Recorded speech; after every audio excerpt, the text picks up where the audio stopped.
Let me read to you a passage from the 10th chapter of St. Matthew's Gospel, verses 24 to 33. It's the Gospel for Saturday of the 14th week in Ordinary Time. St. Matthew writes, Jesus said, "A student is not above his teacher, nor a servant above his master. It is enough for the student to be like his teacher, and the servant to be like his master. If the head of the house has been called Beelzebub, how much more the members of his household? So do not be afraid of them. There is nothing concealed that will not be disclosed, or hidden that will not be made known. What I tell you in the dark, speak in the daylight. What is whispered in your ear, proclaim from the roofs. Do not be afraid of those who kill the body but cannot kill the soul. Rather, be afraid of the one who can destroy both body and soul in hell. Are not 2 sparrows sold for a penny? Yet not one of them will fall to the ground apart from the will of your Father. And even the very hairs of your head are all numbered. So don't be afraid. You are worth much more than many sparrows. Whoever acknowledges me before men, I will also acknowledge him before my Father in heaven. But whoever disowns me before men, I will disown him before my Father in heaven." That's from Matthew chapter 10, verses 24 to 33, in which our Lord speaks of not being afraid. You know, one of the mysterious miracles of nature is awareness. The insect and animal kingdoms possess no spiritual element in their constitutions, and yet they have awareness as their foremost endowment. This fact shows the potential of matter, for from the insect to the most highly developed non-human animal, all are purely material. This represents a great difference from the mighty living oak to the tiniest insect, and it consists in the possession of awareness. The tiniest insect is aware, while the towering centuries-old tree is entirely unaware of anything. Yet both the insect and the tree are nothing more than matter. From the insect to the elephant, there is nothing in them that surpasses the material. Not so with the human being, who in his core self is not material.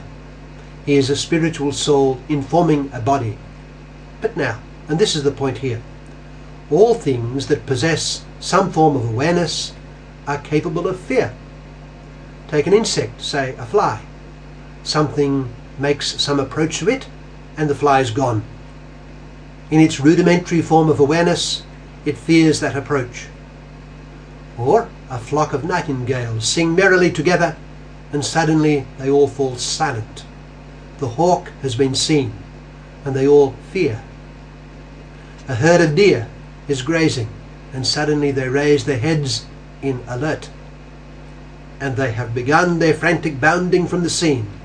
2 lionesses are charging them, and one of the deer is doomed. They all fear, and that fear drives their flight. A field of crops lies in sight, and in the middle of it there is a scarecrow. Why is it there? It is there to induce fear in the birds and keep them away, for the birds will interpret the inert figure of the scarecrow as a living man, and so a threat to them. Fear is everywhere. It is universal among all things that are aware. It is a profound element in the life of man too. As a matter of fact, it is one of the greatest of blessings for every living thing, for without fear most things would be doomed, as being entirely exposed to all kinds of threats. The cub strays out of its nest, unnoticed by its mother. It has not yet learnt to fear, and its short life is over. The eagle swoops and takes it. By the power of its awareness, with training from its parents, and with personal experience, living things learn to fear, and that fear protects it from threats. Man too is blessed by his ability to fear. How deprived a person would be without the tendency to fear. He too would be doomed. But of course, the question is, what is it that we should fear? Fears can be imaginary. I can fear what people may say about me, when in fact hardly any person is sufficiently interested in me to say anything about me at all. I can fear drinking coffee because of something I have read, when what I have read is entirely unreliable. I can fear giving money to the poor because I fear exposing myself to personal deprivation, when any observer of my situation would say that deprivation is most unlikely. I can develop a constant fear of having a stroke because strokes are in my family, yet I am taking all medical precautions. Still, my fears are out of control. Fear is a great blessing in life, but the question is, what is it that we should fear? Some things constitute reasonable occasions of fear, and other things do not.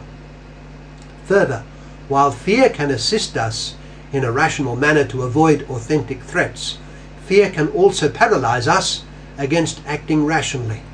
It may be imperative that for our own sake and for the sake of those who depend on us, we take certain actions, but fear can immobilize our decisions and action. Now, what we fear and the degree to which we fear will depend on what we are aware of. The level of our awareness and what we are capable of being aware of, and our judgments based on that awareness, will determine the nature of our fears and to appoint our power over them. The greatest cause of fear is the threat of death. This is above all what makes the animal flee and the human person recoil. But if a man knows that death is but a door to something unseen and far better, this awareness will transform the degree of his fear of death. He may even come not to fear death at all. The famous rosary priest of the middle of the 20th century, Father Patrick Peyton, was once asked later in life what was his attitude to death. He replied that he was looking forward to it, because it was by passing through death that he would come to meet Christ, the love of his life. He would have told people not to fear death, but rather to fear offending God by committing sin. So it is that in our gospel today, our Lord himself tells us not to fear certain threats. Rather, we ought fear other things. Do not be afraid of those who kill the body, but cannot kill the soul. Rather, be afraid of the one who can destroy both soul and body in hell. Are not 2 sparrows sold for a penny? Yet not one of them will fall to the ground apart from the will of your Father. And even the very hairs of your head are all numbered. So do not be afraid. You are worth more than many sparrows. Matthew chapter 10, verse 24 to 33.